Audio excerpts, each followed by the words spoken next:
Praise లాడండి. నేటి దినాల్లో సాటి మనుషులుగా మనం ఎవరికైనా సహాయం చేస్తే వారు తిరిగి మరలా మనకు సహాయం చేస్తారని మనం ఆశించడం అనేది జరుగుతూ ఉంటుంది.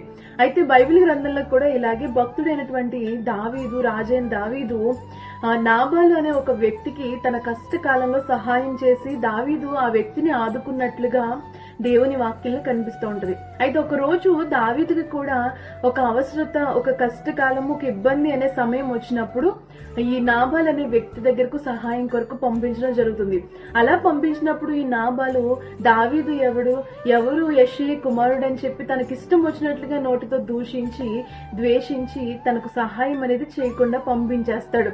దేవుని వాక్యంలో సెలవిచ్చినట్లుగా అలయక మేలు చేసి తినేని తగిన కాలం ముందు పంట కోసదురని దేవుని వాక్యం సెలవిస్తూ ఉంది. మనము ఎవరికైనా సహాయం చేసి వాళ్ళ దగ్గర నుంచి సహాయం పొందకపోవచ్చు.